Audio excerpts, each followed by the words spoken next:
Is it a panel presentation or is it a panel discussion? If it's a panel discussion, you need to inspire and encourage your panelists to be conversational.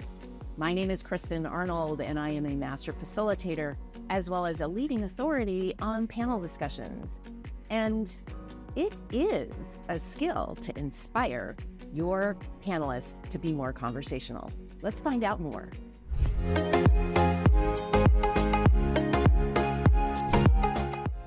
When you're working with your panelists in the pre-work, there is a conversational drumbeat that you are constantly saying, this is not a panel presentation, this is a panel discussion, people.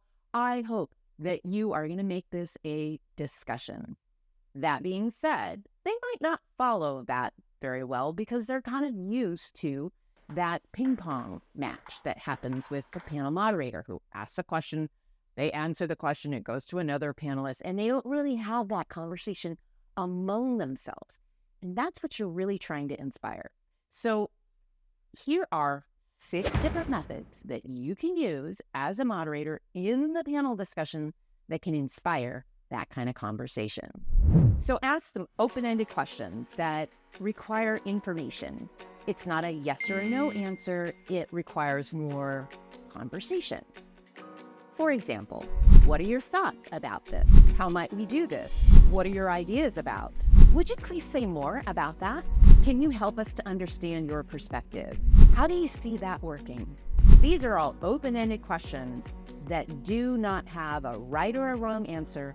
They are just starting the conversation. Another technique that you can use is to build on what's already been said. So let's say a panelist has said one thing and you go, oh, that's interesting. That's curious. Can you tell us more about that? You mentioned this. Could you say more about that? Or maybe you've summarized what several panelists have said, and then you direct a question to a panelist to delve in a little deeper. Could you tell us more about that?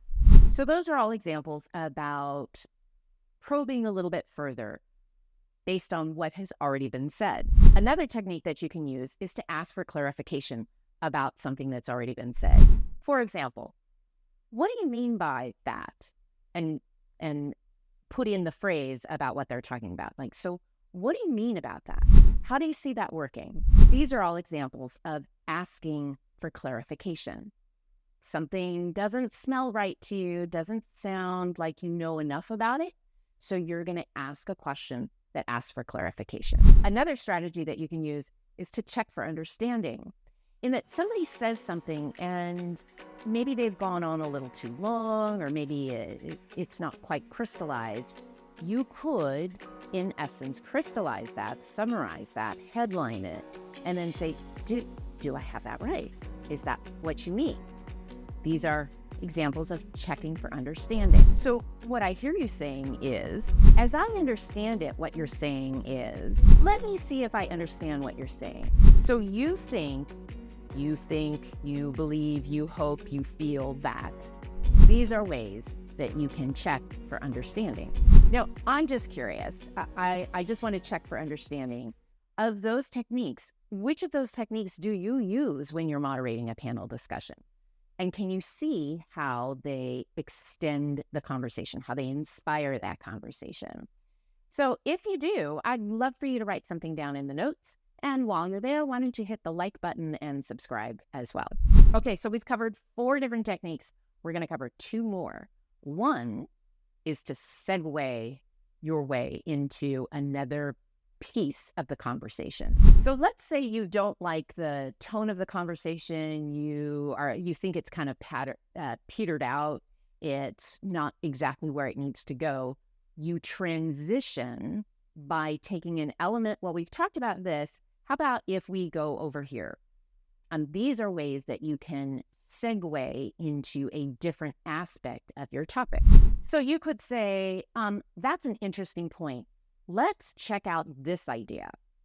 Well, that's an adjacent idea. You could also say, hey, that's great. How about if we switch gears here? These are all transition type statements. The last technique that you can use is to just use humor. Let your own little humor personality shine through.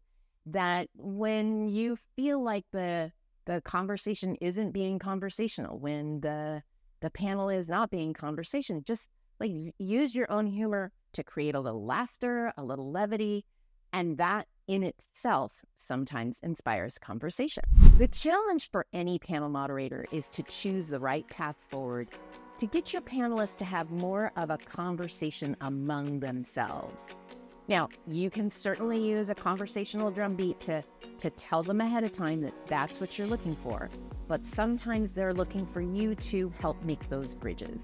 And so that's 6 different ways that you can create some conversation among your panelists. If you want more information about how to moderate a panel, feel free to check out our free video series on how to moderate a panel at howtomoderateapanel.com. Thanks for listening.